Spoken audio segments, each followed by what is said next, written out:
everybody. My name is Cameron Lindsay, intern here with the Columbus River Dragons. I'm here with head coach Jerome Bechard. Hey, Cameron. Hey, thanks to you doing, coach. Good.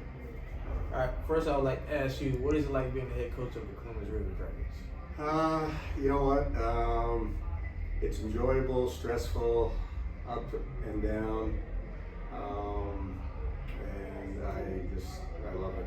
I mean, between getting those guys to play as a team, as an 18-man team, and like 5-man units on the ice at a time, and thinking the same way and executing, it's kind of fun.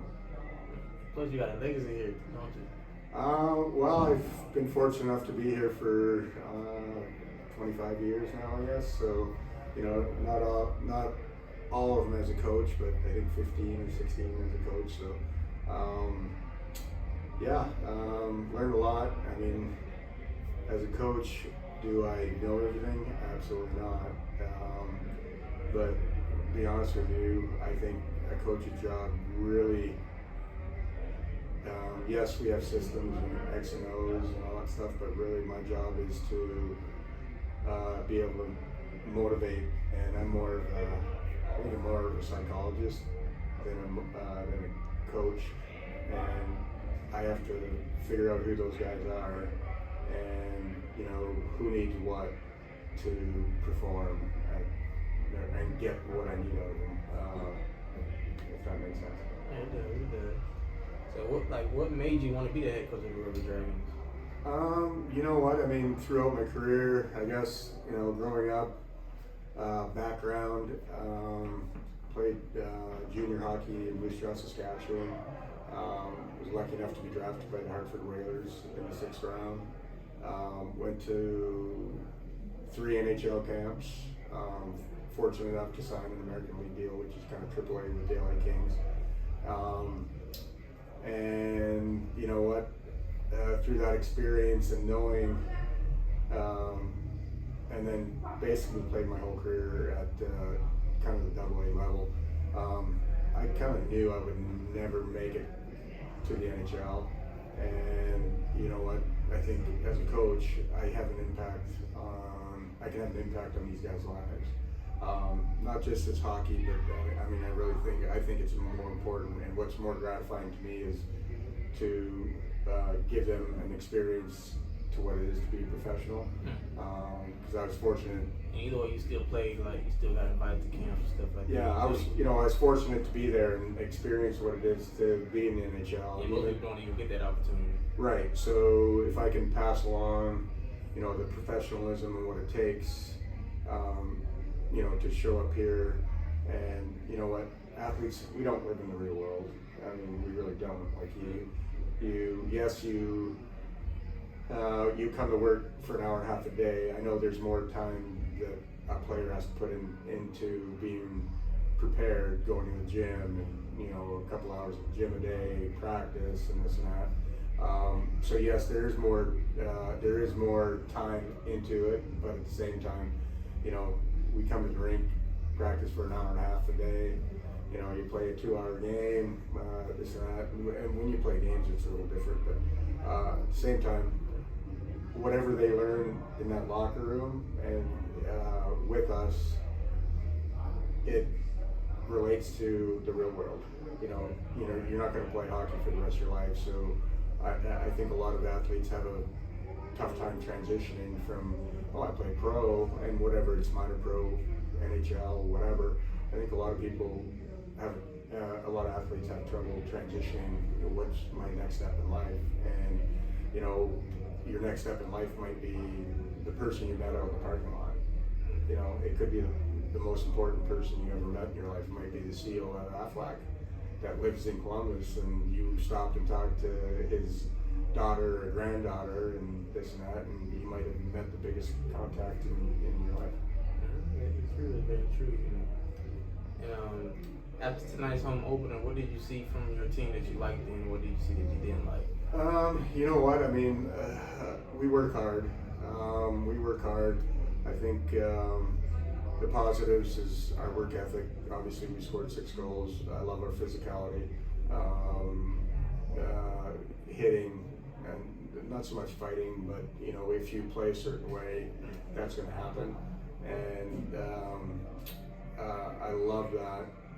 My negatives, I didn't like our turnovers. A whole lot of unforced turnovers. The most important part of the ice is from the top of the circles in our offensive zone to about 5 feet out of the offensive zone, and then the same thing in our defensive zone. When you think about it, if you're breaking out and you turn the puck over 5 feet outside of the blue line, I got two other guys on the north side, on the offensive side, and you turn it over and it's coming back, it's an odd man rush. And we turned the puck over a lot, and that's not acceptable. Maybe it would have been first on opener, maybe, you know, just excite the fans. Oh no, most definitely. Like, I mean, you got to control your emotions, and we were pretty jacked up. And the first period was a lot of stuff going on. Penalties, some hard hits. A couple guys got hurt, and you're juggling the lines and all that stuff. So, but all in all, really happy how we performed. Scored 6 goals. I think our power play and our penalty kill has been a strength for the previous 6 games on the road. And unfortunately, we gave up 2 power play goals. And I don't know if we scored a power play goal on our side, but more times than not, if you can score 1 or 2 power play goals and score a couple even strength goals, you're really in the hockey game. You say your coach's period goes back at least 15 years, right? 15 more. It's for a long time, you know. And like you said, you know, a lot of athletes have trouble transitioning off the ice or the court or the field, but you know, you found your second calling, helping other athletes. Yeah, and you know, go back to your other question is why and how.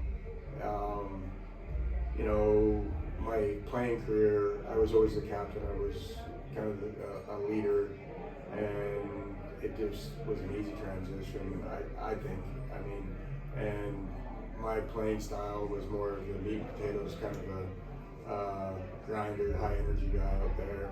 And not the most talented enough to play with talented guys, but I think I had to learn the game more so than somebody with talent, and you know, so I think it transitions into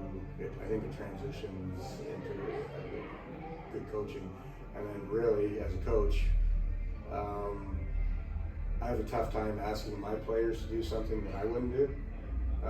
The bad thing is I've done a lot of crazy things, and I'm willing to run through that brick wall for a win.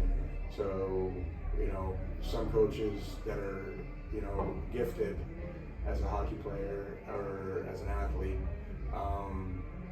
you know, sometimes they're a little shy and they're not going to give you everything, and you know, block a shot and do the little things that helps a team win.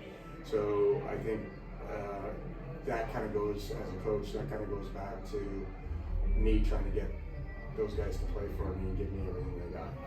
I will say not every former athlete always makes a good head coach. You know, I know with Jeff Saturday, who's a football player, he the intern head coach for the Indianapolis Colts. You know, he don't have no coaching experience himself. Well, I think along with coaching, I think you have to be a good communicator. You have to be able to, you know, articulate what you're trying to get across to the players, and be honest and open with them as much as possible. And you know, tonight I had 3 players sitting in the stands. You know, some coaches won't talk to those guys, but I need to tell them why they're not why they're not in the lineup tonight or this and that, and whether you're in and out of the lineup, you have a role in the team, and I think everybody needs to know what their role is on that team. Some people or some coaches or some great athletes or football players or hockey players maybe aren't the best communicators and may not translate into a good coach. I appreciate that, Coach. You know, last thing I want to say is congratulations on the win tonight. It was on opening. The crowd was electric. This was my first home game, and I'm very impressed Well, good. of you, your team, and I hope that the season ends with a championship. Well, thank you. It's a long season. Hey. All right.